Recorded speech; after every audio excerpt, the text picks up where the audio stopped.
السلام علیکم ورحمۃ اللہ وبرکاتہ۔ بھائیو،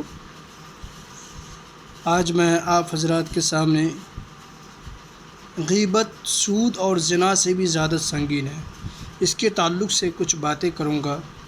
دعا کیجیے کہ اللہ رب العزت مجھے صحیح کہنے اور حدیث کی روشنی میں کہنے کی توفیق دے، اور ہم سب کو غیبت جیسی ناسور بیماری سے حتی الامکان پرہیز کرنے، گریز کرنے کی توفیق دے، چونکہ غیبت، سود اور زنا سے بھی سنگین ہے۔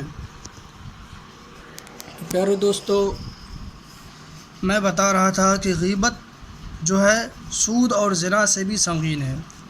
غیبت سے دوسرے کی رسوائی اور ذلت ہوتی ہے اور اس کو تکلیف پہنچتی ہے، اور آپس میں فتنہ فساد پھیلتا ہے، عداوت نفرت کے جذبات جنم لیتے ہیں، جس کے نتائج بسا اوقات نہایت خطرناک اور دور رس نکلتے ہیں۔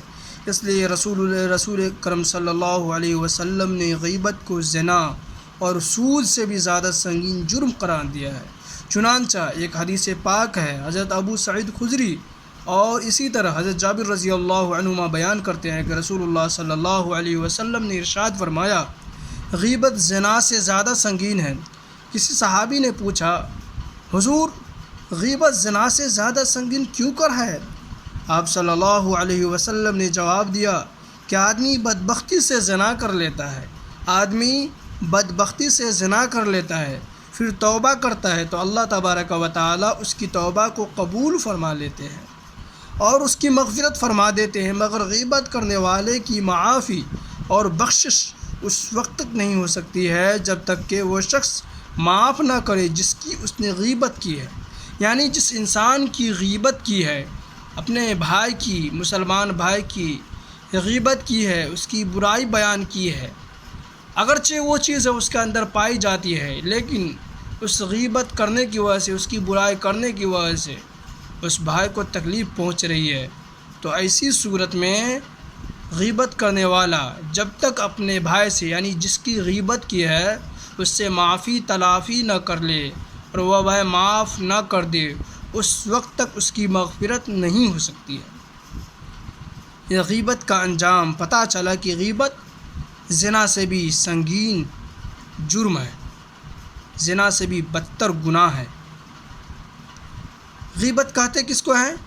غیبت کہتے ہیں، ایک مرتبہ صحابہ کرام نے اللہ کے رسول صلی اللہ علیہ وسلم سے پوچھا، یا رسول اللہ صلی اللہ علیہ وسلم، ما الغیبہ، غیبت کیا ہے؟ آپ صلی اللہ علیہ وسلم نے کہا، ذکرک اخاک بما یکرہ، کہ اپنے بھائی کا برائی بیان کرنا، ایسی باتوں کا اگر وہ بھائی سنے تو ان کو تکلیف ہو اور وہ چیز اس کے اندر پائی جاتی ہو، یہ غیبت ہے۔ اور اگر وہ برائی، جس بھائی کی برائی بیان کر رہا، اگر وہ برائی اس بھائی کے اندر نہیں پائی جاتی ہے، پھر بھی وہ دوسروں کے سامنے جھوٹ بول کر کے، ادھر ادھر کی باتیں کر کے اس کی برائی بیان کرتا ہے، یہ غیبت نہیں بلکہ یہ بہتان اور تہمت ہوگا، اس کا دوہرا گناہ ہے۔ لہٰذا ہم سب کو غیبت سے بچنی چاہیے۔ اسی طرح اللہ تبارک و تعالی نے قرآن کریم کے اندر کہا کہ وَلَا يَغْتَبْ بَعْضُكُمْ بَعْضًا، کوئی انسان دوسرے انسان کی غیبت نہ کرے۔ اس کا انجام کیا ہے؟ آگے کہا، أَيُحِبُّ أَحَدُكُمْ أَن يَأْكُلَ لَحْمَ أَخِيهِ مَيْتًا، کیا تم میں سے کوئی انسان چاہتا ہے کہ اس کا بھائی مرا ہوا ہو اور اپنے مردار بھائی کا گوشت کھائے؟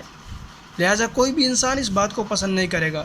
تو ایسا ہی ہے، جس طرح کوئی انسان اپنے مرے ہوئے بھائی کا گوشت کھانا پسند نہیں کرتا ہے اور اس سے بچتا ہے، اسی طرح انسان کو ایک دوسرے بھائی کی غیبت کرنے سے بچنا چاہیے، اس لیے کہ غیبت کرنے سے اپنے بھائی کی ذلت ہوتی ہے۔ جس بھائی کی غیبت کی جا رہی ہے اس کی ذلت ہوتی ہے، اس کی رسوائی ہوتی ہے، لہٰذا غیبت سے بچنا چاہیے۔ اسی طرح غیبت کی سزا کیا ہے؟ خادم رسول حضرت انس رضی اللہ تعالی عنہ بیان کرتے ہیں کہ رسول اللہ صلی اللہ علیہ وسلم نے ارشاد فرمایا، جب شب معراج میں میرا گزر ایسے لوگوں پر ہوا جن کے ناخن تانبے کے تھے، جن سے وہ اپنے چہروں اور اپنے سینوں کو نوچ کر زخمی کر رہے تھے، تو میں نے جبریل سے پوچھا، یہ کون لوگ ہیں؟ حضرت جبریل علیہ الصلاۃ والسلام نے بتایا کہ یہ وہ لوگ ہیں جو لوگوں کے گوشت کھایا کرتے تھے، یعنی غیبت کیا کرتے تھے اور ان کی آبرو ریزی کیا کرتے تھے۔ غیبت کا کفارہ کیا ہوگا؟ غیبت کا کفارہ ہے جس شخص نے کسی کی غیبت کی ہو اور اس کی اطلاع اس شخص کو ہو گئی ہو جس کی اس نے غیبت کی ہے، تو اس کا کفارہ یہ ہے کہ غیبت کرنے والا اس کے پاس جائے اور اس سے معافی مانگے، اور اگر غیبت کی اطلاع اس شخص کو نہیں ہوئی یا وہ شخص مر گیا ہے تو پھر غیبت کا کفارہ یہ ہے کہ غیبت کرنے والا توبہ کرے اور اپنے لیے اور اس شخص کے لیے جس کی اس نے غیبت کی ہے مغفرت کی دعا کرتا رہے۔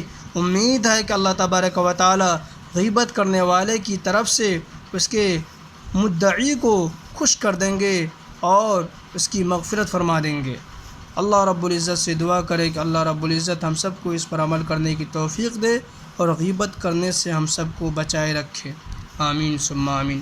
آپ کا بھائی امان اللہ قاسمی آپ حضرات سے گزارش ہے کہ آپ میرے چینل کو لائک کیجئے، سبسکرائب کیجئے، شیئر کیجئے، تاکہ ہر نئی ویڈیو دینی اصلاحی جو باتیں ہیں قرآن کریم کے تحت، اسی طرح حدیث پاک کے تحت، وہ باتیں آپ کے سامنے روز مرہ یعنی روز کو آتی رہے۔